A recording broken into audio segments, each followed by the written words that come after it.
แล้วพี่แพมก็มาถึงที่วิสตี้การ์เด้นแล้วนะคะ ทุกอย่างเป็นสีเหลืองไปหมดเลยเป็นสีทองค่ะลองดูสิคะช่วงนี้ก็เป็นฤดูใบไม้ร่วงนะคะตอนนี้เป็นช่วงปิดเทอมนะคะคนก็คงยังเยอะเหมือนเดิมตอนนี้เขากำลังจัดเทศกาลฮาโลวีนกันค่ะเดี๋ยวพี่แพมจะให้ดูนะคะว่าเขาทำยังไงกันบ้าง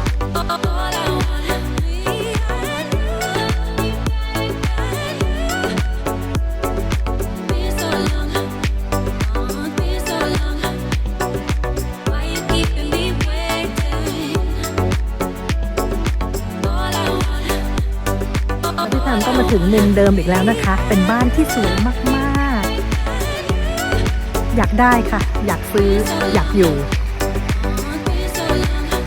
ดูสิคะลองนึกภาพถ้าเผื่ออยู่ในบ้านแล้วมองออกมาค่ะน่าจะสวยทีเดียว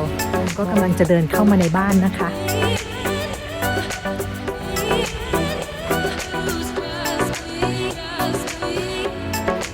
อยากได้บ้านแบบนี้จริงๆเลย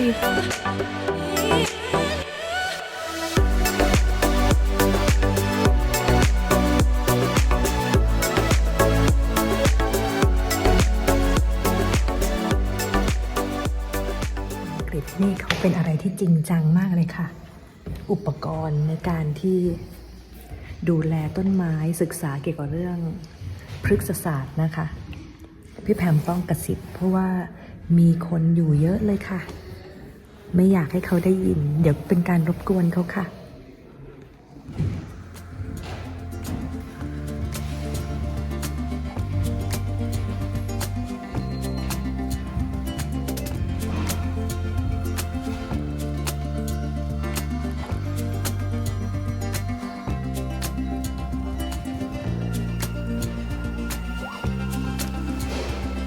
เครื่องมือ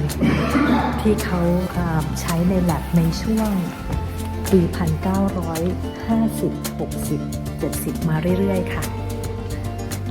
ไม่ใช่ว่าจะศึกษาเกี่ยวกับพฤกษศาสตร์อย่างเดียวนะคะแต่จะเป็นพวกแมลงเล็กๆพวกเพลี้ยพวกอะไรต่างๆที่เกี่ยวพันกับพืชทั้งหมดนะคะเขาจะศึกษาไปถึงวงจรของสัตว์เล็กๆที่กินพืชด้วยและนี่ก็คือออฟฟิศของนักพฤกษศาสตร์นะคะที่เขาทำงานกันลักษณะนี้ในสมัยก่อนค่ะในช่วงตั้งแต่ก่อนสงครามโลกครั้งที่2นะคะ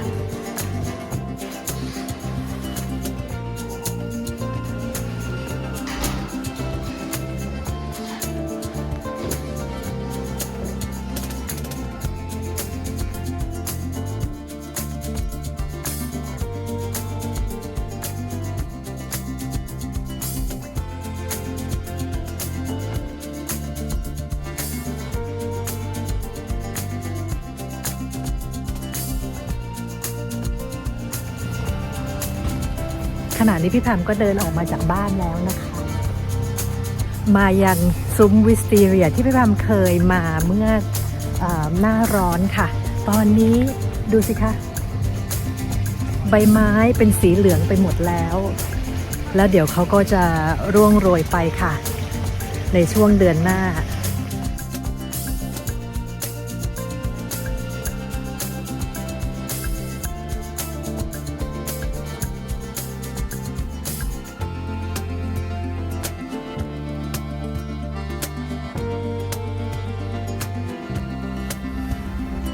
สรุปแล้วดอกไม้ก็ยังอยู่ค่ะยังไม่ร่วงโรยไปแปลว่าพี่แพมก็มาถูกเวลาทีเดียวค่ะเพราะว่าดอกไม้ทุกชนิดค่ะลองดูสิคะ